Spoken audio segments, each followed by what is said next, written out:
Okay, this is just going to be a quick overview of the form for those of you that are beta testing the new video spinner, and thank you for doing that. But what I've done here is, if you used, most likely you used the old one, and so this one looks very much like the old one. There's a couple minor changes, and there's some other things I'll be adding here in the near future, but this is what we have right now at the moment.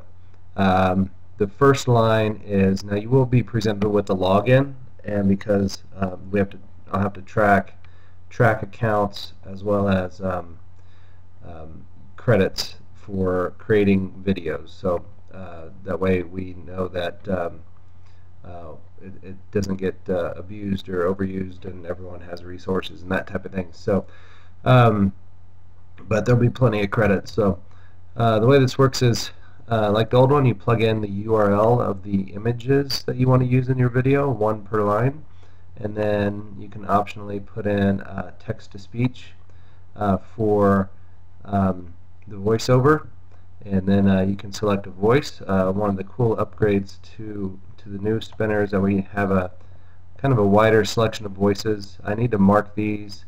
There are some that are better than others. The first two, Allison and Callie, are very good. David is good, and when I say good, I mean they're the higher quality text-to-speech synthesizers. Millie's very good, and Lawrence is very good. So I would recommend sticking with those. Belle and Dallas are kind of, as you can see, I made a note there, southern accent. You can try them, but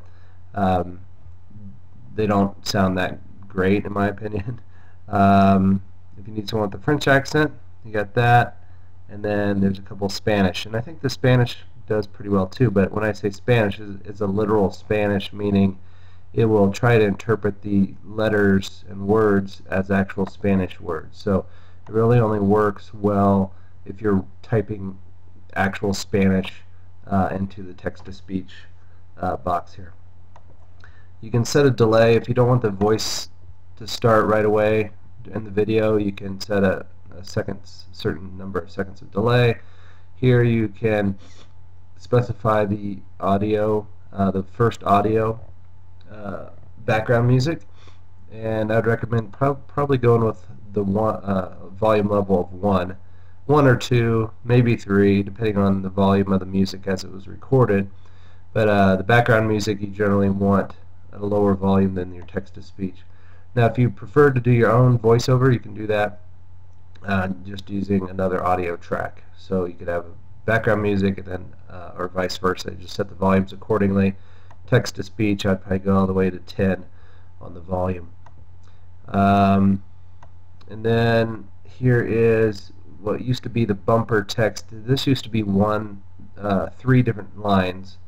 You had 3 lines of text, and now basically you have somewhere between, see, this is 1, 2, 3, this is 6. You probably have up to about 8 or 9 lines that you can use, and we'll see the demo here in a second.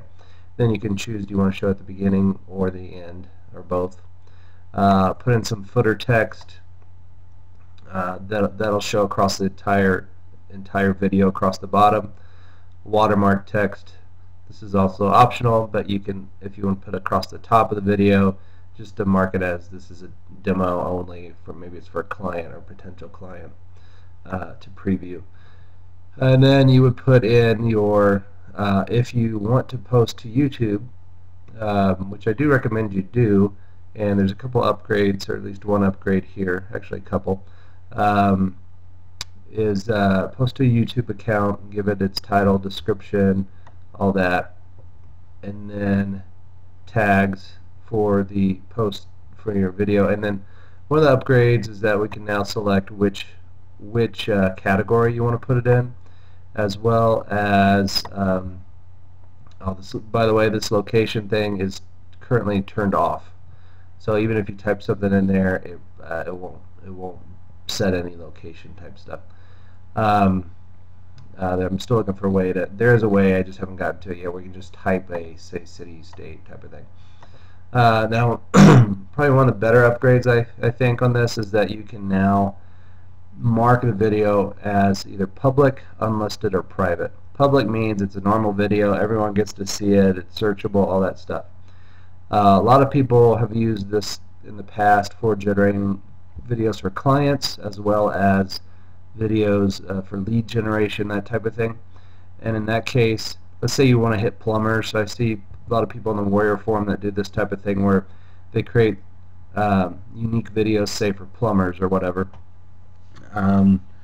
But you don't want that plumber that you're trying to get as a client to go to your YouTube account and see videos you've done for 50 other plumbers that you're trying to solicit or whatever.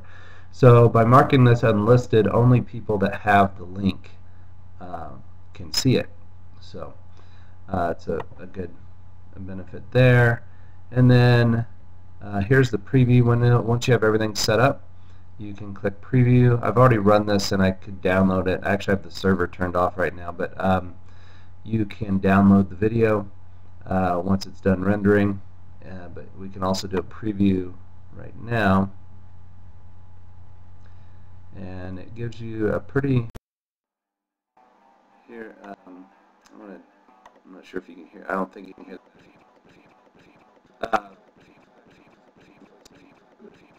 And then you can see as you enter them as the header footer text, they have the bumpers. You'll see at the end. Probably won't let it play that long, but turn that back off.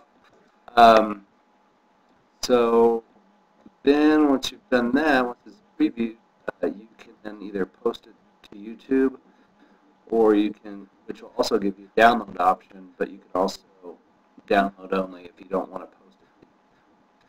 Rendering is pretty fast. It's usually if it's a 1-minute video or so, it'll take 1 minute plus another 15 or 20 seconds or so. Not sure exactly, but it's fast. And then if you're posting to YouTube, it'll be posted to YouTube very quickly as well. And then at the bottom, you can also save your profile, give it a name, and click Save. It'll download it for you. And then if you want to load one, you would just click Choose and navigate to your local file that you've downloaded previously. Click Load, and then it'll load all these settings. So, well, this is first round. There are a couple of things missing that I'll have in here soon. One is the spinning of the text. Right now I don't have the spinning. I have that. The function is written. I've upgraded the function to work better, and I need to kind of bring it into this project here. But so that you can't do the spin text as it's called yet, but that will be available soon, as well as for any of the other fields that you might normally be able to spin, like the text-to-speech. What else? And also the images. You used to be able to randomly order these, kind of to repost it or whatever. That currently is not quite there, so but that'll also be here soon. So basically all of the spin type functions aren't quite there yet, but right now what I want to do is track the usage on the server. And I'm also probably going to limit the time frame for the beta testing to a certain window of time during a particular day, so that the server I'm using is an Amazon EC2 server. It's one of the large instances that costs quite a bit of money to run, so just to make sure we have enough computing power to get these things processed. So as we start up here, I'm just going to have a very limited beta. It'll probably be quick. I just want to make sure there's no major issues. And so as you play with this in the time specified, you'll see when you get to the form, there'll probably be some sort of a warning if you come outside of the time frame, or if it's not running at the time, it'll let you know what time, or I'll email that as well. So thanks for testing this out for me. Thanks for being a past customer. Thanks for waiting so long for this to come back around. It did take a long time to kind of figure out how to make all this stuff work again with pretty much it looks very much the same, so it's not probably all that impressive to you, but the amount of work that went into this behind the scenes to make this video render and post to YouTube and all that stuff is it was kind of a long journey to figure out, and wasn't quite sure if I was going to figure it out, but was able to kind of piece together some things that, and it appears to work, or it works really well actually. In some ways I think it's better than the original, and very soon it will definitely be better than the original. Okay, I'll leave it there. Thanks for working with me on this.